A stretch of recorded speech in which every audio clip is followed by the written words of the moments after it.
အာ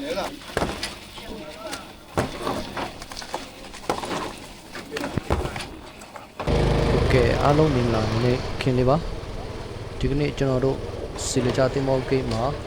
ရွာကတငယ်ချင်းတွေကန့်ကတ်လို့အလဲခဏသွားမှာဖြစ်ပါတယ်ကဲ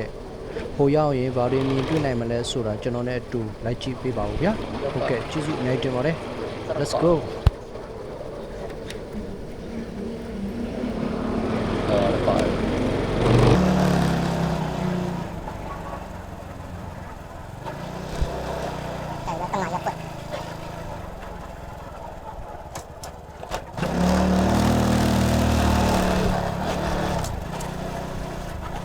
có người nó chờ chân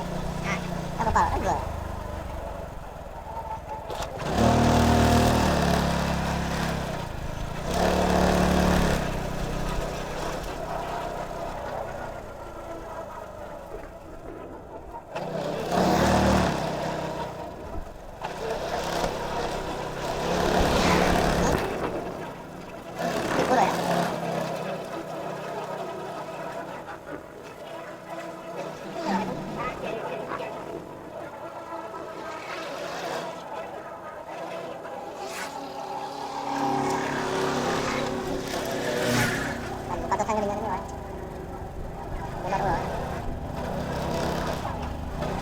Okay ပါအခုဆိုရင်ကျွန်တော်တို့တင်မောဂိတ်ကိုစရောက်နေပါပြီเนาะကျွန်တော်တို့လည်းမကြမီတင်မောတဲ့ကိုသွားတော့မှာဖြစ်ပါတယ်အခုအရှိမမြင်တွေ့နေရတာကတော့ကျွန်တော်တို့တင်မောကိုလမ်းမြင်နေရပါတယ်ခင်ဗျာကျွန်တော်တို့ရွာသူငယ်ချင်းတွေကတော့သူတို့ကစိတ်ကန်းကိုမကြာခဏကတ်တာဖြစ်ပါတယ်ဟုတ်ကဲ့ပါကျွန်တော်နဲ့အတူတင်မောစီကိုခဏလိုက်ချင်မှာဖြစ်ပါတယ်ဟုတ်ကဲ့ပါပင်လေအသားသားဆိုလည်းပေါ်လောလောနဲ့ရမယ်နေရလေးပေါ့နော်ဒါမဲ့သူချိတ်ဆက်ရှိမှလာတာကောင်းပါတော့ချိတ်ဆက်မရှိတော့လာရင်တော့မကောင်းပါဘူးနော်သူချိတ်ဆက်နဲ့သူအတီးသူပေါ်တာနဲ့သူဆိုရင်တော့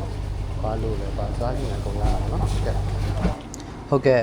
အခုမြင်တွေ့နေရတာပေါ့နော်ကျွန်တော်တို့အရှိမမြင်တွေ့နေရတာဒါကတော့9ပုံဖြစ်ပါတယ်အခုကျွန်တော်တို့ရဲ့ရွာတင်ငယ်ချင်းတွေကတော့သူတို့အလုပ်စပြီးတော့လုပ်နေပါပြီနော်သူတို့တွေငါးတွေကိုအတွင်းထဲကငါးတွေကိုကားပုံကိုစပြီးတော့တင်နေပါပြီညာ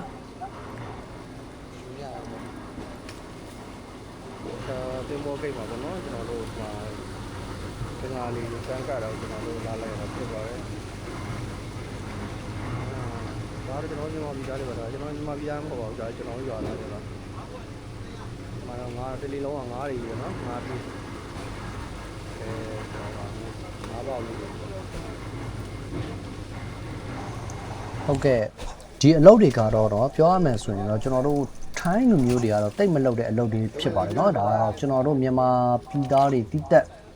ပြောရမယ်ဆိုရင်เนาะလီဒံမိုးတဲ့ခံနိုင်တဲ့လူတို့အကြမ်းပန်းခံနိုင်တဲ့လူတွေပဲလုပ်တဲ့အလုပ်မျိုးလို့ပဲပြောရမှာပေါ့เนาะအခုကျွန်တော်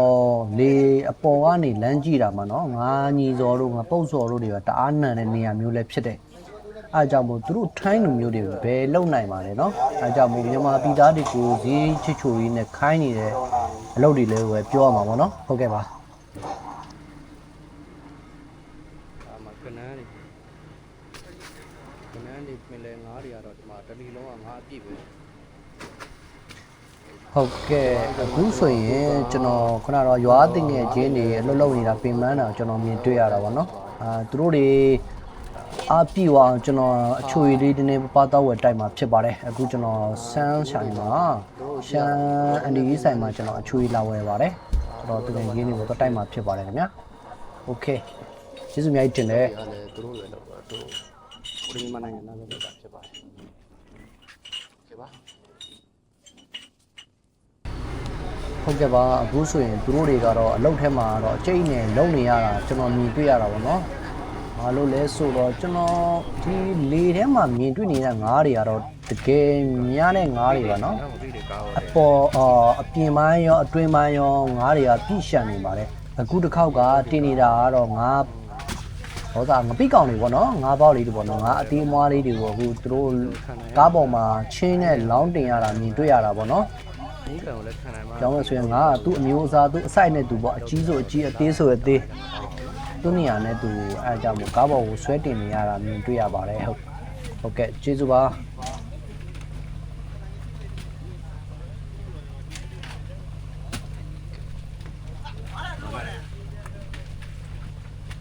ရှိတယ်ငါအကုန်လုံးပြီးတယ်ဒီအလုပ်ကိုကတော့လွယ်ဘူးညီတန်လက်ခံနိုင်ရဒီလိုအလုပ်မျိုးတွေကိုလုံနိုင်တဲ့အလုပ်သမားတွေကတော့တော်တော်နဲ့ပေါ့နော်အံ့ဩဖို့ကောင်းပါလေ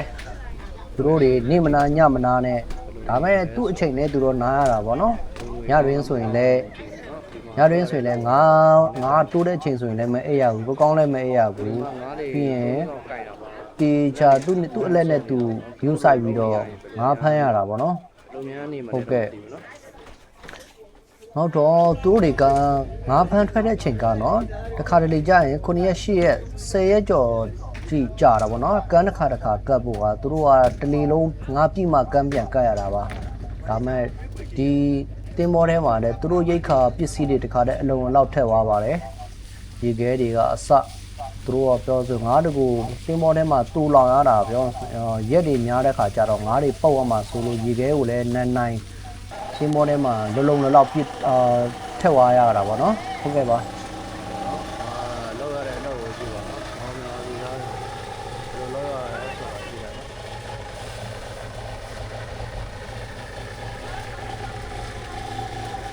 ်။ Okay ပါအခုဆိုရင်တော့เนาะကျွန်တော်တို့အတွင်းထဲမှာရှိတဲ့ငပိကောင်တွေပေါ့เนาะပြောဆိုသူတို့ငါးလောင်ထားတဲ့ငါအတွင်းထဲမှာရှိတာပေါ့เนาะအဲ့ဒီငါးလောင်ထားတဲ့ငါးတွေကိုသူတို့တွေကားပေါ်မှာတစ်ဆင့်လေတွေကနေပေါ့နော်လေတွေကနေကားပေါ်ကိုလမ်းပြင်မှာဖြစ်ပါတယ်အခုသူတို့ကတော့ပေါ်ပိုင်းကငါးတွေကိုတင်လို့ပြီးတော့ပါပြီအတွင်းထဲကငါးတွေကြံပါတယ်အခုမြင်တွေ့နေရတာတော့အတွင်းထဲငါးတွေကိုအပေါ်ကိုဆွဲတင်နေပါပြီနော်အတွင်းထဲမှာဘယ်လိုငါးမျိုးတွေဘယ်လိုအလုပ်မျိုးတွေရလဲဆိုတော့အခုမြင်တွေ့နေရတဲ့အတိုင်းပဲနော်ဂူလိုင်းဂူကြီးကြနေရမယ်နော်အထဲမှာငါးတွေကိုအပေါ်ကိုဆွဲတင်မယ်ဆွဲတင်ပြီးရင်ကျွန်တော်တို့ကားပေါ်ကိုတစ်ဆင့်ပို့တင်ရမှာဖြစ်ပါတယ်โอเคပါသူတို့ရဲ့အလုပ်တွေကတော့เนาะတကယ်ပဲငါဆိုရင်လည်းတင်ရတဲ့ခါကျရင်လည်းတေချာတင်ရတယ်ဟုတ်ကဲ့ပါအခုဆိုရင်တော့เนาะအလုပ်ကတော့မိုးတော့နည်းနည်းအောက်တယ်ပေါ့เนาะမိုးလည်းအောက်တယ်မိုးမရွာဘူးဆိုတော့တိတ်ပြီးတော့အဆင်ပြေတဲ့သူတို့ရဲ့အလုပ်တစ်ခုလို့လည်းပြောရတာပေါ့เนาะသူတို့လည်းတိတ်မပင်မပါဘူးဟုတ်ကဲ့ပါအခုဆိုရင်တော့ကျွန်တော်တင်းမောပေါ်မှာပတ်လည်ကိုကြည့်လိုက်ရင်တော့ကျွန်တော်စီလချာ view လေးကတော့အရန်လှပါတယ်အလုပ်သမားတွေကတော့ဒီမိုးအုပ်နေတဲ့အချိန်မှာတော့အသေးအတန်အလုပ်တွေမြင်ပြီးအောင်စူးစမ်းပြီးတော့လုပ်နေကြတာမြင်တွေ့ရတာပေါ့နော်အခုဒီပဲချစ်ပါချင်းမြန်လက်မြန်နဲ့လုပ်နေရတာပါ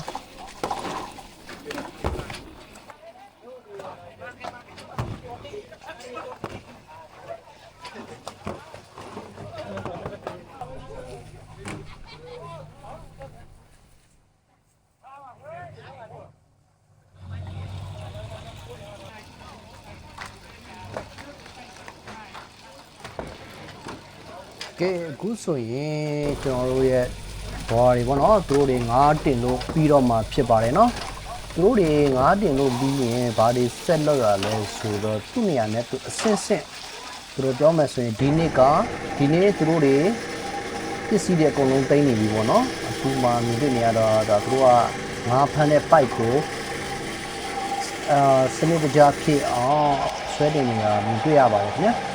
ဒီဘာလို့လဲဆိုတော့သူတို့ဒီနေ့ကပဲကန်ကတ်တယ်ဒီညမှာပဲဒီညပဲကန်ကတ်ပြီးရင်ပြင်နေတဲ့ကိုပြန်ဆင်းရမှာပါအားကြောင့်မို့သူတို့တွေပိုက်ကုန်းတွေကိုစနစ်တကျဖြစ်အောင်အဆင်သင့်စီထားရတာပေါ့နော်ဟိုရောက်ရင်တန်းချလို့အဆင်ပြေတော့အောင်ဒီလိုအလုပ်သမားတွေကအားလုံးကိုစီနေနော်ဒါမဲ့သူတို့တွေကတော့ကြည့်ရတာတော့ပျော်ပါပါပဲဒါမဲ့တစ်ခေတ်ကလည်းကောင်းတယ်စားစိတ်ဆိုရင်လည်းအစားကျင်တယ်ဒီမောပေါ်မှာအလုံးလောက်ထက်ထားပေးပါတယ်ခင်ဗျာ